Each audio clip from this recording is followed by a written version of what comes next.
Welcome, friends. Read a lesson a day program by Mr. R.J. Tandil, Gnandeep School.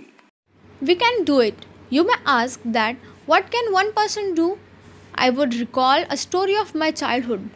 A heavy fire had broken out in the forest. All the animals were running away, including Lion, the king of the forest. Suddenly, then he saw a tiny bird rushing towards the fire. He asked the bird, "What are you doing?" To the lion's surprise, the bird replied, "I am going to extinguish the fire." The lion laughed and said, "How can you do it keeping just one drop of water in your beak?" The bird was adamant, and she said, "I am doing my bit." 18 years ago, millions of individuals marched across the globe and demanded a new international law for the abolition of worst form of child labor, and it has happened. We did it. Millions of individuals did it. Friends, we live in the age of rapid globalization. We are connected through high-speed internet. We exchange our goods and services in one single global market. Thousands of flights every day connect us from one corner to another corner of the globe. But there is one serious disconnect, and there is lack of compassion. Let us inculcate and transform these individuals' compassion into a global compassion. Let us globalize compassion. Mahatma Gandhi said, "If we are to teach real peace in this world, we shall have to begin with the children." I humbly add, let us unite the world through the compassion of our children. I ask, whose children are they who stitch footballs yet never played with one? Whose children are they who harvest cocoa yet never have tasted chocolate? Whose children are they who are dying of Ebola? Whose children are they who are kidnapped and held hostage?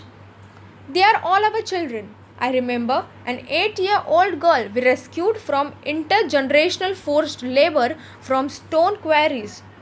When she was sitting in my car right after her rescue, she asked me, "Why did you not come earlier?" Her angry question still shakes me and has the power to shake the whole world. Her question is for all of us. What are we doing? What are we waiting for? How many girls we will allow to go without rescue? Children are questioning our inaction and watching our actions. We need to collective actions with a sense of urgency. Every single minute matters. Every single child matters. Every single childhood matters. Therefore, I challenge the passivity and pessimism surrounding our children. I challenge this culture of silence and this culture of passivity, this culture of neutrality.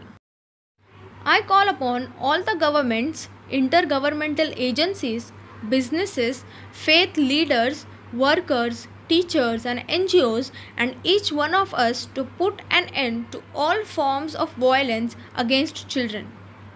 Slavery, trafficking, child marriage, child labor, sexual abuse, and illiteracy, these things have no place in a civilized society. Friends, we can do this. Government must make child-friendly policies and invest in education and young people.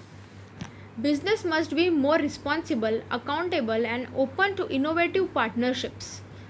Intergovernmental agencies must work together to accelerate action. Global civil society must rise above the business as usual and fragmented agendas. Faith leaders and institutions and all of us must stand with our children. We must be bold, we must be ambitious, we must have all the will. We must keep our promises. Over 50 years ago, on the first day of my school, I met a cobbler boy my age sitting outside the gate of my school. I asked my teachers, why is he working outside? Why he is not with us in the school? My teachers had no answer. One day I gathered the courage to ask the boy's father.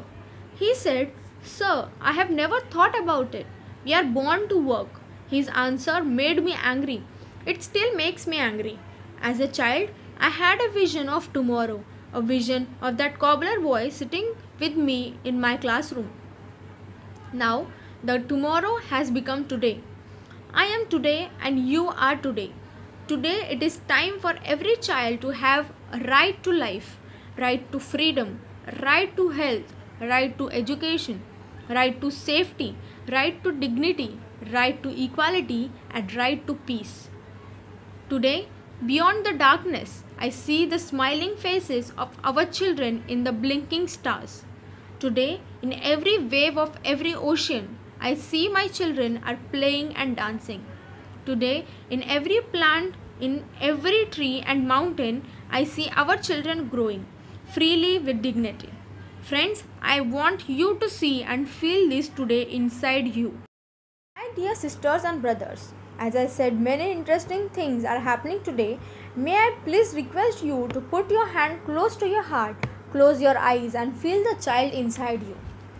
I am sure you can. Now listen to that child. Listen, please. Today I see thousands of Mahatma Gandhis, Nelson Mandelas, and Martin Luther Kings calling on us. Let us democratize knowledge. Let us universalize justice. Together, let us globalize compassion. I call upon you in this room and all across the world. I call for a march from exploitation to education. I call for a march from poverty to shared prosperity. A march from slavery to liberty. And a march from violence to peace. Let us march from ignorance to awakening. Let us march from darkness to light.